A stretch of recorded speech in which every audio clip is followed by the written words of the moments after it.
Fans, welcome back to Rival Stars. So I just logged back into the game and we received a new 2-star Stallion of a Quarter Horse. I was not expecting that. I don't still understand how the reward system works in this game. I'm assuming it's by completing certain things. And one thing I said I was going to start doing is giving you guys our horse names throughout the different games that we play. So we're going to go ahead and give this stallion a name from, let's see here. Just looking for somebody's name. Let's just go ahead and let's do let's say the Great Guitarist. No, Sketchy, you might have a name. Racing Empire. Racing Empire, we're going to go ahead and do you. And we'll call this stallion Maxi Dream. Maxi Dream will be the name of this two-star stallion.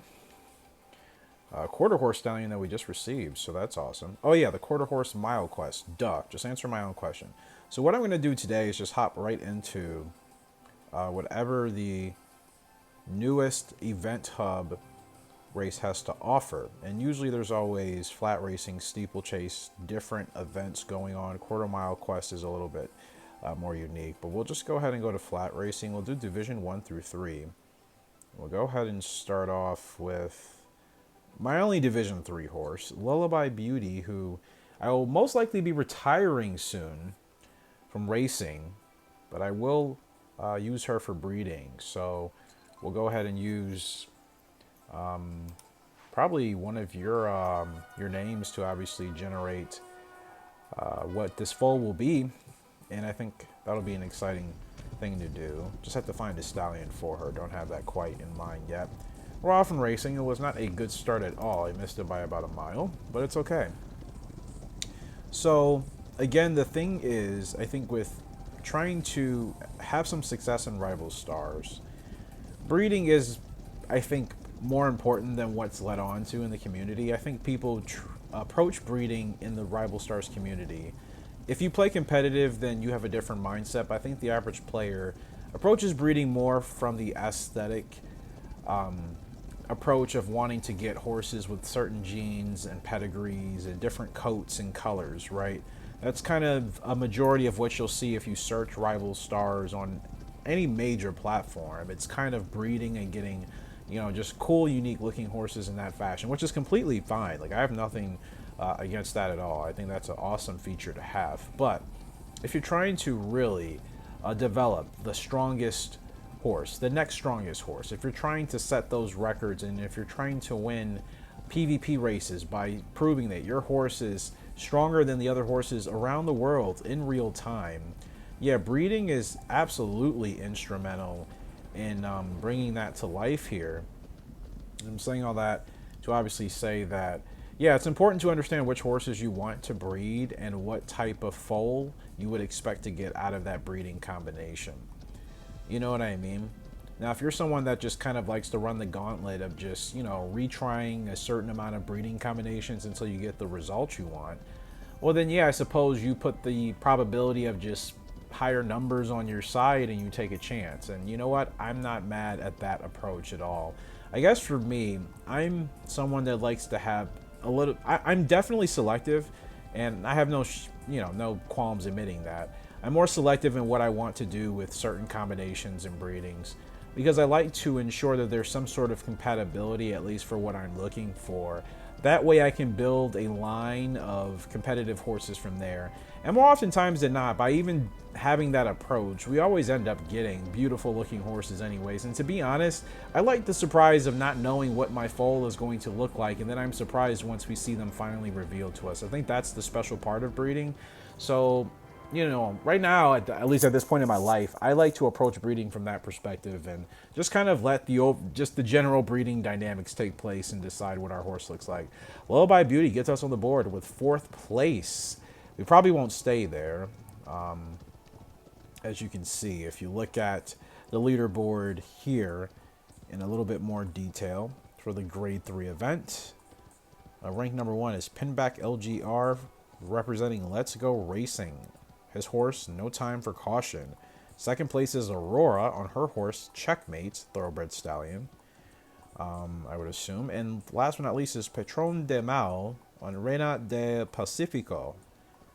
And that's a crossbreed mare. So like I said, Rival Stars is coming a long way, guys. If you want a multiplayer game that gives you the closest feeling of being in a Gallop Racer like world, this is it. It's Rival Stars. I know it's not the same.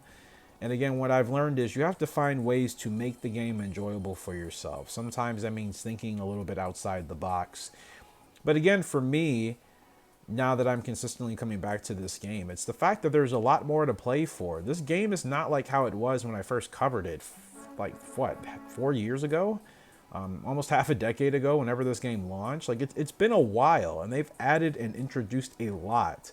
Way more than I can say your average indie or even AAA or whatever, game developers are doing. I do give Pickpot credit for really listening to the community and taking our considerations into consideration for what we all think would make this game better. And I'm still wanting to maximize that as well. So expect more Rival Stars from me because, again, I am actually enjoying the game. I wouldn't be playing it if I wasn't. Like, there's no sponsorship. I'm not getting paid. You know what I mean? There's no incentive for me to just upload or play Rival Stars just to do it. I do it because I genuinely enjoy the game. And I'm just slowly just trying to get more people to understand that there are various things about this game that I think could cater to every horse racing gaming fan, even if it's something that you just play every once in a while. If you're not looking for that super competitive game, this is something that you can pick up and I think enjoy a little bit of your time with. But I understand for a niche of competitive players, the game is just missing that hardcore competitive legitimate PvP mode that would allow you to play as the jockey, right, as the rider. You would have input and control into obviously how you and your horse are riding together, essentially how you play Gallop Racer, how you play, Champion Jockey or any of those titles, G1 Jockey. I'm sure a number of you would want a feature like that included, a little bit on the more technical basis. And then as long as there's some competitive structure to, look at wins, losses, draws, records, whatever, to look at those things in a competitive, formulated structure, the way Gallop Racer does in other similar titles. And I think that would bring a niche of competitors missing from the Rival Stars community into the fold. And that to me is the one thing that it is missing. And I think with more influence from a competitive gamer base, you could obviously add a little bit more technicality, because the truth is the way the game plays, it's been the same since launch. Like, they haven't changed a single thing. Heck, even the console versions, I think they added the whip feature to the PS4 and Xbox version, if I'm not mistaken, after some time. This mobile version is played the same, but they've added virtually every game mode and every universe so far that exists in this game. They've added it to the mobile version before anywhere else. So you have your pros and your cons, as is with anything in life. But again, I think there is a certain competitiveness to obviously breeding your horses in this game, doing what I'm doing, essentially running these time trials and trying to set a faster time. I think some people are worried that it's just like some random RNG. Like, no, guys, there's a serious algorithm to it. Like, I keep spreadsheets, like I have formulas. Like, they definitely have an algorithm that determines how good your horses are, where you finish, how competitively you finish.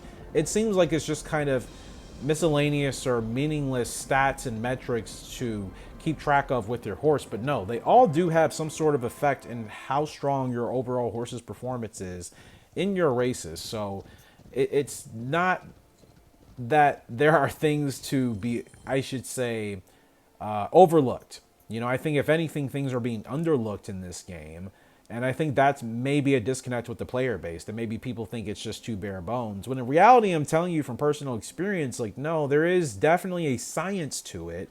Let's be honest, if we're all gamers, we like stuff that's science-oriented. There's definitely a science to the way this game works. So if you're worried about it not be, I'm telling you, like, there is something to it. That's why I keep coming back, because the algorithm continues to change as they continue to add features, new horses, quarter horses, crossbreeds, and a whole bunch of different things that, guys, I didn't think would be in this game at all. They've added it. Quarter horses. What horse racing games out there today can you say are actively adding quarter horses, maybe outside of, I don't know if a Star Stable Online would have something similar. Probably be the next best closest thing on a global scale, right? So yeah, I just think this game is it's really come a long way. So I am just kind of getting my feet wet again with trying to figure out the direction I want to go, which I know for sure breeding is going to be a number one thing that I do with this game going forward. I'm going to treat it like our Gallop Racer 2004 series for those of you that are obviously here on the channel as regulars. That's also why there hasn't been any of that or any other Gallop Racer content for anybody wondering. Yeah, I'm working on a lot of things, even with the Discord, the website. There's a lot. I've been busy with work as usual outside of YouTube, so it's a lot of things I'm still needing to work on and change, but that is coming very, very soon.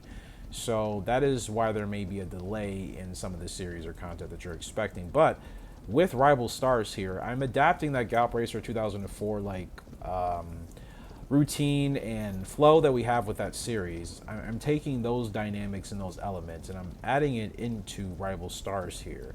So it's going to be different, but in a more interactive way.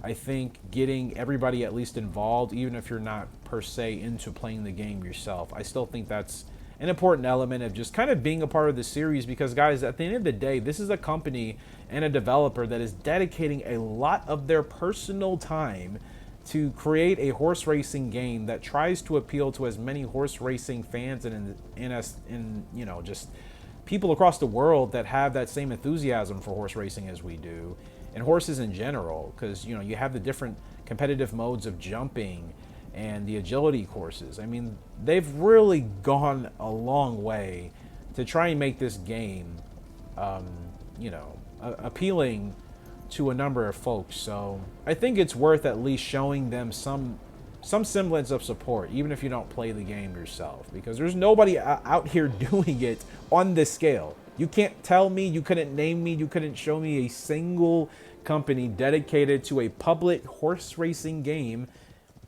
on the globe right now that's doing what Pickpocket is doing. So in that way, I give them their credit for dedicating a bunch of time to a community of horse racing enthusiasts, which I think is important in a world where, you know, you still have obviously, you know, some of your gray area surrounding horse racing. I think they're at least doing a good job trying to bring in more of those people who have maybe been on the fence and understand there are more elements to the entire world of horses, horse racing, just horse competitiveness in that general landscape and scheme. So I think Rival Stars is important for that, and that's something that I don't think most people consider or think about. So perhaps I should maybe turn that into a separate video, or maybe this ends up becoming that. But it's seriously something to think about, because I don't think people really look at it that way. And again, I think it's important. You look at this game in the App Store, if you're going to download it for free, again, 100% free. You don't have to pay a single thing to play this game. You don't have to pay a dime ever if you don't want to. And you can play this game for as long as it remains in the App Store. It has a lot of downloads and generally good ratings and reviews. You can see that in the community. Now, of course, if you go on the Facebook community page, yeah, you'll see people wanting different things and complaining and whatnot. But that's like with any thing in the world, you're going to have people that maybe are not always 100% satisfied with what they're getting. They may seem like the vocal majority, they're just the vocal minority. But for the most part, this game has a lot of people coming back and has a huge community as far as any horse racing title today. So I would highly advise you guys, if you haven't given it a shot, download Rival Stars. Just have it, try it out a bit.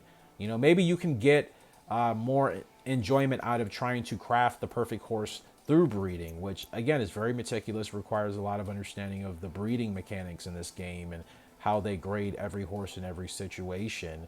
And you can create a horse that just has the best stats that anyone has seen, or you can create a horse that competes live against other players' horses in regards to time trials, and see what you can do as far as your competitive times are concerned there. And again, you have the flat racing mode, you have steeplechase, you have cross country, and then free roam with your horses.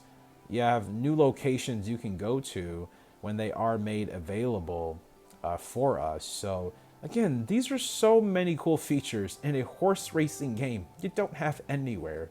And I do think it deserves a little bit more attention, just because it's truly at least the best thing that we have for everything included today.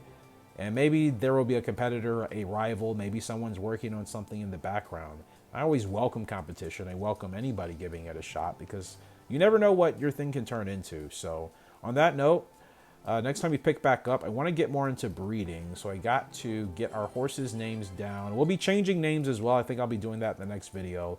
I'll be changing all of my horses' names to names from you guys in the community. So that's going to be a big thing. And gosh, I've been used to most of these horses' names. Some of them maybe I'll keep. Some of them that are a little bit more exclusive. But the others that I'm kind of, that I haven't really raced or done anything with, they are all for you. So that's what we'll do next time. Appreciate your support. Until next time, HRG Stable sending out. Hope you have a great fantastic day. We'll see you later. Goodbye.